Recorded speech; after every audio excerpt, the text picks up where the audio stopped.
Bapak Ibu semuanya. Halo. Puji Tuhan. Sebelumnya saya perkenalkan, nama saya Anna Shirley. Siapa ya dia? Boleh dong ditampilkan, biar kelihatan gitu loh artisnya. Saya pemain film dari zaman Warkop. Nah itu dia, itu di sana tuh. Jadi yang pirang-pirang keriting, itu kalau setiap ada Warkop yang pirang keriting seksi, ya itu saya. Satu lagi, yang udah ini film terakhir saya, Marimar, Jodoh Wasiat Bapak sama Mpok Ati. Ya, pokoknya saya bukan memproklamirkan siapa diri saya, tapi saya memproklamirkan siapa Tuhan saya yang sudah mengangkat saya dari lumpur rawa, dipindahkan ke atas batu karang yang teguh. Gimana ceritanya kok bisa begitu? Nah, awalnya saya itu sebenarnya bukan artis. Saya itu atlet perenang nasional, ikut prapon gaya dada juara Indonesia. Jadi karena saya waktu itu masih kecil, karena perenang itu kan badannya gede, badannya berotot, disangkanya saya tuh udah dewasa, jadi dipakailah saya di Warkop. Padahal saya masih umur 16, 15-16, sedangkan Eva Arnas sudah menikah. Semua pemain Warkop sudah menikah. Jadi sekarang sisa saya sama Indro, Mas Indro. Nah, begitulah ceritanya. Begitu saya pulang berenang, lagi latihan buat prapon, saya diikutin sama orang. Rumah saya di Menteng, Jalan Lembang. Kalau berenang saya di Cikini. Jadi cuma naik bajai aja. Waktu pulang berenang, saya ada yang ngikutin tuh bajai, didim-dim. Sampai depan rumah, berhenti. Ternyata itu produser. Dia bilang sama mama saya, "Tante, saya boleh gak ajak anak tante jadi bintang film?" Hah? Buset. Aduh, nggak percaya diri banget. Saya kan tomboy, atlet kan. Terus jadi artis yang berpose-pose. Tapi karena disupport sama mama saya, ya udah kamu coba aja. Akhirnya coba. Waktu itu belum ada sinetron. Jadi saya main film horor, Manusia Penunggu Jenazah. Wah, serem. Main sekali ketagihan, main 2 kali ketagihan, 3 kali ketagihan, terus deh akhirnya sampai sekarang. Dari tua sampai muda, dari muda sampai tua masih main film sampai sekarang. Tapi motivasi main film sekarang sudah berbeda. Bukan lagi cari popularitas, bukan lagi cari cuan, walaupun cuan juga perlu, tapi di mana Tuhan tempatkan saya menjadi terang di situ. Amin. Nah, kalau Firman bilang pergaulan buruk merusak kebiasaan baik. Saya juara renang, saya atlet bawa nama Indonesia. Begitu saya terjun ke dunia artis, Firman bilang apa? Pergaulan buruk merusak kebiasaan baik. Sudahlah, akhirnya habis itu mulai terjerumus lah ke dalam dunia selebritis, ya, diskotik, dunia kegelapan, bahkan saya jadi DJ, saya jadi light girl, terus terjun dunia mabuk-mabuk, zaman pil-pil apa, ekstasi, pil-pil BK, Nipam, Dumolit, Magadon. Wah, itu hampir setiap hari. Kenapa sih? Bukan hanya karena pergaulan buruk. Saya lahir dari keluarga broken home. Jadi mama papa saya itu bercerai waktu saya masih kecil, ya. Nah, di situ saya menjadi anak yang tertolak. Saya nggak mendapatkan kasih sayang di keluarga. Bahkan ketika mama saya menikah lagi, waktu saya masih kecil, saya korban pelecehan seksual berkali-kali. Nah, kalau saya bisa juara berenang, itu karena apa? Karena saya dendam. Saya nggak bisa balas papa saya nggak bisa balas mama saya. Jadi saya dendam di air. Mati lu. Akhirnya saya juara. Pecah limit rekor. Jadi di situ pelarian saya waktu itu. Nah, karena saya lahir dari keluarga broken home dan mengalami pelecehan seksual, itu nggak ada, sakitnya luar biasa. Akhirnya di situ saya mulai terikat. Oh, enak ternyata obat. Oh, enak ternyata alkohol. Gue udah nggak pusing sama bapak gue yang gatel sama gue tiap hari. Gue udah nggak peduli karena udah melek mata, terus glek red label. Hidup tanpa sadar. Jangan biarkan kita sampai sadar sedetik pun. Karena apa? Karena suasana seperti neraka gitu. Saya ketakutan. Hidup saya penuh ketakutan. Saya mau bertanding renang. Saya harus latihan jam 4 pagi. Jam 4 pagi saya dipelecehin seksual. Saya mau renang itu, mau latihan menjelang pon. Itu rasanya hancur banget. Nah, Suatu hari, saya udah pecandu berat, saya udah gemeter-gemeter begini, ngomong saya udah ngiler-ngiler, udah gagap-gagap, tapi herannya saya bisa jadi pemain komedi terbaik di Lika-Liku Laki-Laki. Itu aneh. Padahal dia nggak tahu, penonton nggak tahu ya apa yang terjadi dalam hidup saya. Saya bisa bermain komedi, membuat orang ketawa, tapi orang nggak ada yang tahu apa yang saya ngalamin. Orang nggak ada yang tahu gimana hancurnya luka batin, tertolaknya saya, terikatnya saya dengan barang-barang seperti itu. Yang penting saya bisa ngelucu, saya juga bingung, saya jadi juara, dapat piala pemain komedi terbaik. Waktu itu sinetronnya dengan 4 sekawan pelawak, Lika-Liku. Saya pemain komedi wanita terbaik. Di situ saya bingung. Nah, akhirnya suatu hari saya capek sekali. Karena kenapa saya bisa terikat seperti itu? Jadi saya pernah ngalamin juga kasih saya, nggak tahu, bukan kasih saya. Saya pernah ngalamin juga waktu kecil ketemu papa asli. Papa asli saya Cina, Manado, Sangir Talaut. Mama saya Jawa, Belanda, Jerman, Madura. Waduh, anaknya nano-nano. Campur-campur. Jadi pada waktu aku kecil, karena papa ada keturunan Tionghoa, aku pernah dipersembahkan kepada roh jahat di sebuah ibadah pemujaan yang tidak berkenan di hadapan Tuhan. Saya diserahkan kepada iblis, saya dibaptis dengan lidah yang dipotong, darahnya dibaptiskan ke saya. Akhirnya sepanjang umur hidup saya, sebelum saya ketemu Yesus, hancur-hancuran. Hancur-hancuran. Tapi puji Tuhan, pada waktu saya lagi capek sekali, saya bilang, Tuhan saya capek, saya mau berhenti obat, saya mau berhenti minum, saya nggak berdaya. Tuhan saya capek. Akhirnya adik saya bawa saya ke gereja. Shirley, yuk ikut ke gereja. Gereja? Ngapain? Aduh, ya udah. Akhirnya ya udah, ayo. Terus saya udah mulai hatinya haus sama Tuhan. Ternyata ada pendoa syafaat, adik saya yang kecil. Dia bawa saya ke gereja. Begitu sampai di gereja, saya lihat tuh, ini nggak bener, ini gereja tepuk tangan semuanya ini. Bedanya apa sama diskotik gua semalam? Ini nggak bener, ini sesat ini. Aduh, lompat-lompatan lagi. Aduh, saya kritik terus. Karena saya memang belum pernah ke gereja model zaman karismatik begitu kan, yang tepuk tangan, yang lompat, yang bersorak-sorai. Saya kritik terus gitu. Ini apa bedanya sama diskotik saya? Ya kan? Yang enggak aja pendeta pakai jas, mau kondangan. Pokoknya itu aja terus. Lu nggak salah pakai dasi, mau apa, mau kondangan ya. Terus pokoknya ngedumel sendirian. Pada waktu saya ngedumel, sesat, apaan? Tiba-tiba saya dijamah oleh Roh Kudus. Jadi waktu saya lagi ngedumel, tiba-tiba saya ngerasain hadirat Tuhan. Saya ngerasain hadirat Tuhan. Luar biasa, sampai saya nangis kayak diputerin film semua dosa-dosa saya. Ampuni saya Tuhan, ampuni, saya benci papa saya benci mama saya benci diri saya sendiri. Ampuni Tuhan, saya mau lepas dari semuanya ini. Kamu akan merdeka, seperti tadi dikotbahkan Bapak Pendeta. Kamu akan merdeka apabila kamu mengetahui kebenaran.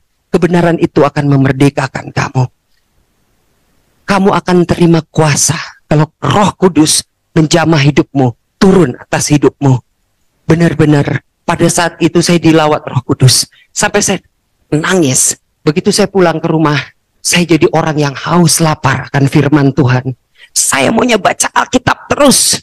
Baca lagi, saya kayak ngobrol. Iya Tuhan, ampuni saya berzina. Tuhan, saya kumpul kebo. Saya aborsi 5 kali loh Tuhan. Ampuni saya Tuhan. Iya. Satu hal, ada ayat yang timbul begitu kuat. Sekalipun ayahmu dan ibumu meninggalkan kamu, namun aku Tuhan menyambut kamu. Yesus Papaku, Yesus Papaku. Itu kasihnya mengalir. Jadi bukan aku yang memilih dia, tapi dia yang memilih aku. Bukan aku yang mengasihi dia, tapi Yesus yang terlebih dahulu mengasihi aku. Tuhan datang bukan cari orang benar, orang suci. Tuhan datang cari aku, orang berdosa yang dibenarkan. Amin. Akhirnya di situ saya mulai haus lapar akan firman. Apabila kamu mengetahui kebenaran, maka kebenaran itu akan memerdekakan kamu. Mulai lepas satu-satu. Dan besoknya saya tetap harus syuting, karena itu stripping, kejar tayang. kejar tayang. Di calling, dijemput ke lokasi syuting. Mata air, aliran air hidup itu mengalir keluar karena ada firman. Apa yang keluar dari mulut itu keluar dari hati. Karena saya sudah dipenuhi firman, saya intim dengan Tuhan. Tapi saya tetap harus syuting. Tahu dong kalau syuting perkata-kataannya kan, brengsek lu. Aduh, kata dulu belum ada sensor. Jadi agak-agak ngomong jorok dong. Itu yang namanya mock take, udah siap kamera. Kamera, action. Hey, haleluya. Benar-benar ya, itu firman penuh kuasa. Benar, karena dia mengikis hal-hal yang najis dalam hidup kita. Itu gimana dong Tuhan? Ini pemain banyak, kalau saya salah-salah terus, gue ini kan pemain terbaik, ini salah-salah terus sampai take-nya berkali-kali. Aduh Tuhan Yesus tolong, ini masih 200 episode lagi. Mas 150 episode lagi. Gimana saya jadi nggak bisa syuting? Udah, akhirnya saya terus intim sama Tuhan. Memang kontrak harus berjalan. Nah, disitulah makanya tadi, walaupun dengan bermain kaku-kaku seperti itu, itulah akhirnya saya jadi terima piala. Saya jadi pemain komedi terbaik ya di situ itu. Sejak saya diubahkan Tuhan. Nah, terus hari berlalu. Nggak sampai di situ saja. Apapun yang saya minta, saya dikasih. Saya seperti bayi yang baru lahir. Dan mulai masuk dalam masa proses. Proses masuk dalam dapur api pemurnian iman. Nah, di situ sudah mulai. Dosa adalah dosa. Dosa bukan kelemahan. Setiap dosa ada akibatnya. Amin. Sebesar apapun sekalipun dosamu merah seperti kirmisi, sekalipun ya kan akan menjadi putih seperti salju. Ada konsekuensi, ada harga yang harus dibayar, ada akibat daripada dosa itu. Walaupun kita diselamatkan oleh kasih karunia, kita diselamatkan dengan cuma-cuma, bukan karena kebaikan kita. Tapi yang namanya dosa itu pasti ada harga yang harus dibayar. Itu karena apa? Karena Tuhan mengasihi kita. Karena Bapa mengasihi anaknya. Anaknya itu dihajar. Arti dihajar itu artinya dididik, didisiplin, dimurnikan, disucikan, semakin sempurna. Dampak daripada saya mabuk-mabukan seperti itu, akhirnya saya kena penyakit. Saya kena penyakit yang dokter nggak bisa sembuhin, obat nggak bisa sembuhin apapun. Sampai sudah divonis meninggal. Saya kena hepatitis. Hepatitis A, B, C. B aja orang meninggal, apalagi C. Penyakit hepatitis A, B, C kayak kecap. A, B, C. Waduh bu, kata dokter. Ini ibu pasti banyak minum soda ya, minum alkohol ya. Bu, ya sudah, banyak doa ya, banyak doa. Karena saya tadi di kamar udah dipenuhi firman, manusia hidup bukan dari apa yang dokter katakan, manusia hidup bukan dari apa yang kamu lihat, kamu rasa, kamu dengar, tapi kamu hidup dari apa yang kamu percayai, dari apa yang Tuhan katakan.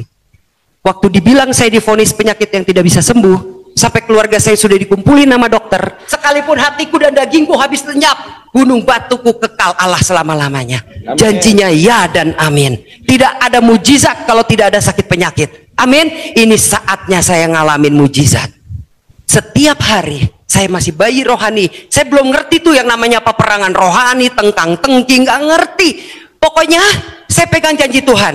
Oleh karena bilur-bilurmu aku telah sembuh. Apa saja yang aku minta dan aku doakan, kalau aku percaya aku telah menerimanya, maka hal itu akan diberikan kepadamu. Amin. Saya bersyukur.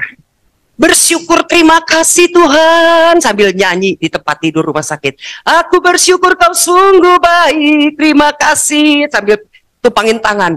Aku bersyukur kau akan memberikanku lever yang baru, terima kasih Tuhan. Terima kasih aja udah bersyukur, karena yang nyangkut di otak saya mengucap syukur dalam segala hal, karena itulah yang dikehendaki Allah.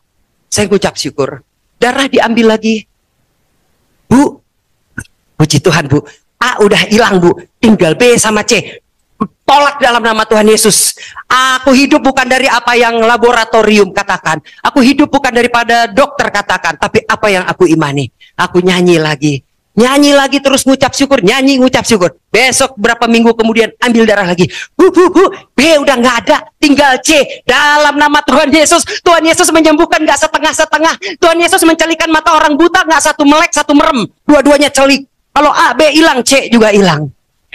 Dalam nama Yesus. Akhirnya benar-benar saya muji lagi, menyembah lagi, muji lagi. Dan pada terakhir kalinya dinyatakan, Bu, ibu punya lever baru, Bu. Ibu udah nggak ada lagi hepatitis, Bu. Ibu timbul kekebalan tubuh 1500. Gila nggak? Dahsyat ya. Kurang apa lagi gitu loh. Semua sudah selesai di atas kayu salib. Tinggal kita ambil dengan iman. Amin. Satu, ujian penyakit. Kedua, wow. Saya punya anak. Saya menikah dengan orang Pontianak. Saya punya anak 2. Tiba-tiba saya digoncang rumah tangga. Rumah tangga digoncang. Karena apa? Kita kalau diberkati Tuhan buru-buru, nggak siap mental, berkat jadi kutuk. Bukannya Tuhan nggak mau berkati kita. Tuhan mau kasih kita kaya raya. Tapi Tuhan lihat mental nggak siap. Ini harta bisa jadi kutuk berkat. Nah itu yang terjadi sama saya. Rumah tangga saya pecah. Saya berpisah dengan suami saya. Saya berpisah dengan kedua anak saya. Akhirnya anak-anak dibawa ke Singapura. TK, SD, Singapura. Saya masih sempat nengok waktu ke Singapura. Sempat nengok setiap terima honor syuting. Orang-orang beli mobil, beli rumah, hasil syuting si Entong. Ada si Entong, saya itu empok lela.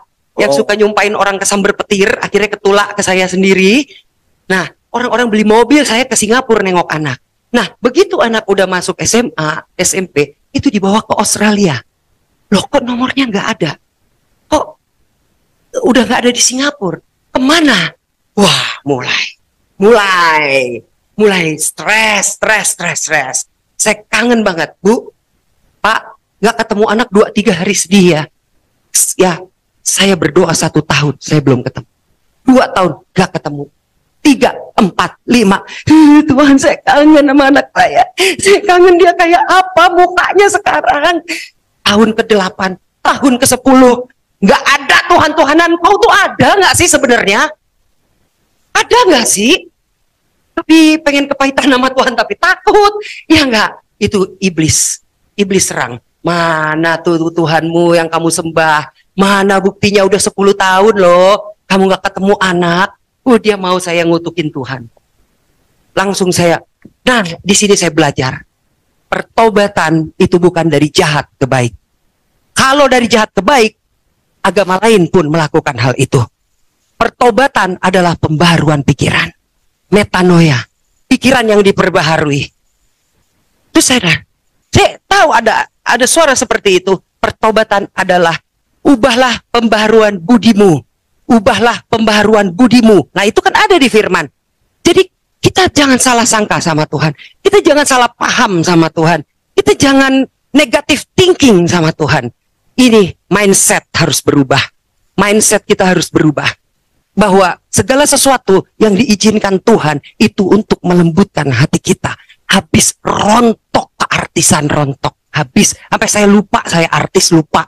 Karena udah diuji dalam segala hal. Akhirnya 10 tahun dan akhirnya saya nekat. Pas malam tahun baru, saya tolak semua job-job nyanyi di mana-mana nyanyi tolak, syuting tolak. Saya pergi ke Getsemani. Saya doa puasa di Ungaran. Di situ orang-orang pada kembang api, artis-artis party, wine. Udah saya menyendiri di goa sama jangkrik, kodok, krik-krik hujan lagi. Pokoknya Tuhan, kalau Engkau nggak pertemuin saya sama anak saya Tuhan, pastikan saya kumpul ya di surga ketemu semua ya. Pastikan ya, jamin ya Tuhan, nggak apa-apa Tuhan, itu punyamu, itu anakmu, nggak apa-apa, ini udah 10 tahun loh. Ketemu tahun baru lagi tahun 2017. Saya ke gua lagi, saya berdoa lagi. Sampai istilah kata tuh kalau Yakub tuh sampai kakinya di pangkal pahanya diplecok hingga namanya berubah menjadi Israel. Ya nggak apa-apa kamu plecokin kakiku, nggak apa-apa Tuhan. Asal aku berubah, asal anak-anakku berubah, asal keluargaku berubah. Proses aku lebih lagi, bakar aku lebih lagi, nggak apa-apa. Aku rela, aku ikhlas. Yang hancur, jiwa yang remuk tidak kupandang hina.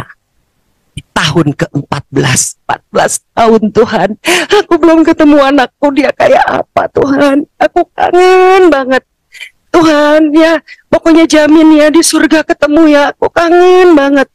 Kayak apa dia sekarang? Begitu saya keluar dari gua, Bersyukur, bersyukur, bersyukur, bersyukur. Tiba-tiba ada messenger. Coba dibuka messenger. Luar biasa nggak? Apa itu? Tante Ana, tolong hubungi Austin. Austin tuh anak saya. Dia nangis terus tiap hari. Coba tanya gimana kabarnya. Hah? Waduh, iya. Gemeter dong. Saya baru keluar doa kan. Gemeter dong. Iya. Tapi saya nggak tahu nomornya. Nomornya berapa? Ini saya dikasih. Saya telepon dong. 14 tahun, ya kan? Kayak apa dia? Tuh. Halo Austin, nih Mami. Halo Mami. Waduh, suaranya udah kayak om-om. My God, suaranya kayak om-om. Hah, ini Austin. Iya Mami, I miss you Mami. Kamu di mana? Saya di Semarang Mami. Oh deket, gue di Ungaran. Aduh, ya udah ini Mami harus pulang Jakarta. Nanti kamu ke rumah ya. Ini nanti Mami share loh. Oke Mami, I miss you Mami. Sampai Jakarta, dia mau datang. Nggak tahu ya, saya lupa itu besoknya kayaknya. Besoknya deg-degan. Aduh, deg-degan mau ketemu anak. Tuhan Yesus luar biasa. Pada waktu dia datang, masuk mobil, kan saya bingung dia kayak gimana. Ya itu lihat, tingginya 197. Keluar dari mobil, bungkuk meluk saya. I miss you Mami. Doa orang benar bila dengan yakin didoakan sangat besar kuasanya. Bukan seberapa lamanya Tuhan jawab doa, tapi waktunya selalu yang terbaik. Amin. Buat apa ketemu emaknya buru-buru kalau emaknya belum berubah? Amin. Sejak saya ketemu dia, waktu dia ketemu saya, dia bilang, Mami, aku tuh mau mati loh Mami. Kenapa? Aku itu di Australia, aku gangster. Maksudnya ya aku tukang pukul, aku mabuk, aku heroin, aku ini, aku itu. Aku nih lihat fotonya Mami, aku mau bunuh diri. Dia udah potong nadi, darah, mata udah putih semua, mulut berbusa. Pada waktu dia mengalami itu, Mami lagi doa. Tuhan, di mana anakku berada, jamah dia Tuhan. Lawat dia dimanapun dia berada, aku nggak tahu kok jamah dia Tuhan. Ternyata waktu saya bilang jamah Tuhan, anakku lagi mau bunuh diri. Yang sama. Terus aku mandi Mami. Aku kaget, aku nggak mati. Padahal aku udah minum racun. Aku akhirnya mandi. Mandi.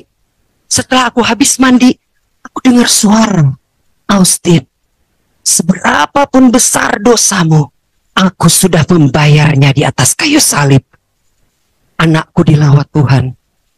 Air mata seorang ibu tidak akan pernah sia-sia.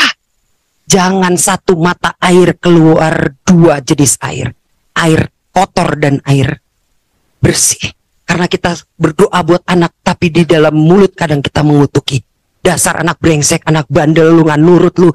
Nah, itu. Jadi tetap kita harus berdoa buat anak-anak. Amin. Doa air mata ibu itu tidak sia-sia. Akhirnya saya ketemu dengan kedua-duanya. Yang perempuan, saya ketemu di mana? Dia masih di Australia waktu itu. Mami, kita janjian ya. Ketemu di Plaza Senayan. Oh iya. Oke. Udah sampai Plaza Senayan. Kamu pakai baju apa? Nggak kenal. Terakhir kecil digendong. Sekarang 18 tahun. Kamu yang mana? Kamu pakai baju apa? Aku deket eskalator ya. Di Plaza Senayan nih. Udah deket eskalator. Testing. Pelukan di situ di mall. Tuhan luar biasa. Amin. Kalau kita bertobat, kita berbalik dari jalan kita yang jahat, aku akan mengumpulkan engkau yang tercerai-berai sekalipun dia ada di ujung bumi. Aku kumpulkan kembali. Amin. Jadi akhirnya kita sudah ketemu, sudah kontak lagi, dan anak saya sudah jadi pengusaha daging New Zealand, yang ini masih ngelanjutin di Australia. Akhirnya, karena saya tadi agak kecewa sama Tuhan, nggak ada Tuhan-Tuhanan lagi, udah. Itu prosesnya panjang untuk kita bertobat lagi. Akhirnya saya mualah. Saya menikah dengan kaum Kedar. 1 kali sirih, 2 kunyit, 3 kencur, 4 kali kencur bawang. Semuanya tidak berkenan. Seperti Yesus ketemu perempuan waktu dia menimba. Yang 5 itu bukan suamimu. Saya mengalami seperti Maria Magdalena. 5. Akhirnya saya menikah dengan orang yang bukan percaya Tuhan, di luar nikah sebenarnya, ya kan? Gak ada dong nikah kunyit, ya kan? Nah, akhirnya saya hamil. Waktu saya hamil, saya dengan harapan saya diterima, karena saya belum pernah ngerasain rumah tangga yang normal. Saya belum pernah ngerasain seorang figur laki-laki, bapak atau suami. Hai, aku hamil. Hah? Bukan anak gua. Lu tes DNA. Lu pasti main sama orang lain. Hah? Bengong dong. Dengan harapan kan saya disayang. Oh iya, bukan anak lo. Pergi. Gua juga nggak punya bapak, tapi gua sukses, ya. Emang bukan. Pergi. Dan akhirnya karena saya stres, beberapa kali saya ingin menggugurkan kandungan. Tuhan, saya gimana bayar ini melahirkan? Ini gimana? Saya harus gimana? Udah akhirnya, tiba-tiba saya dapat panggilan syuting. Mana ada sih orang hamil dipakai syuting kalau bukan anugerah? Orang yang dipakai syuting kan yang seksi-seksi, yang cantik-cantik, yang langsing. Saya hamil dipakai. Saya bilang saya hamil, nggak apa-apa. Orang ini emak-emak kok. Oh ya udah, nggak apa-apa. Tuh ya, Tuhan ya, Dia selalu menyediakan berkat di depan, 1 tahun di depan, 2 tahun di depan. Tuhan tuh tahu banget apa yang akan kita alamin saat ini. Di depan Dia udah sediakan sebenarnya. Cuma kita aja yang khawatiran gitu loh. Dan akhirnya saya berusaha tetap untuk gugurkan. Kan adegannya komedi, jatuh dari pohon, diseruduk kambing, nyemplung ke empang. Kan adegannya karakter saya di Entong kan seperti itu. Kalau udah diseruduk kambing, saya sengaja tuh jatuhnya kencengin. Biar gugur. Nggak gugur juga. Kecemplung. Wah, pokoknya saya sengaja deh. Pokoknya biar gugur pada waktu itu. Karena nggak ada bapaknya. Terus gimana biayanya? Padahal udah dikasih stripping, tapi masih khawatir juga. Akhirnya saya berdoa. Tuhan nih saya engap. Kan badan saya jadi tambah gede. Saya engap nih Tuhan. Ini baru 7 bulan. Aduh, masih 3 bulan lagi nggak sanggup. Baru ngomong gitu. Tidur jam 3 pagi pecah ketuban. Terus saya tinggal di Cipari, di villa. Waduh, apa? Mana sendirian kan? Saya gedor dong villa tetangga. Bang, anterin saya pecah ketuban. Naiklah tuh motor penjaga pila-pila, ya kan? Naik motor, itu ketuban sampai tuh celana tukang ojeknya tuh, tukang villanya itu sampai basah air ketuban. Di mana-mana saya nggak diterima. Sampai akhirnya ke Hermina Bogor. Lahirlah 7 bulan. Itu mana tadi gambar bayi? Ada nggak? Nah, itu dia tuh bayinya tuh. Udah sekarat, pendeta udah dateng, cabutin aja selangnya. Karena nggak mungkin selamat, kata dokter. Yuk kita panggil pendeta, kita serahin ke Tuhan. Karena jantungnya aja jantung buatan. Ya, karena sering kali ingin digugurkan. Tapi Tuhan, manusia boleh berencana. Kalau Tuhan tidak izinkan, tidak izinkan. Ternyata sekarang anaknya hidup dan dia ada di sini, namanya Desli. Desli. Sini, jadi ini dia. Dari dia bayi 7 bulan, waktu kita mau serahkan ke Tuhan, mau Tuhan ambil aja deh. Waduh, kecil banget. Sekarang lihat dong gedenya kayak begini. Apakah ini bukan kasih karunia Tuhan? Luar biasa. Jadi akhirnya saya syuting selalu ditemenin dia. Kemanapun saya pergi, saya selalu berdua dia. Curhat, jadi temen iya, jadi anak iya, jadi partner pendoa syafaat pun berdua dia. Amin. Beri kemuliaan buat Tuhan.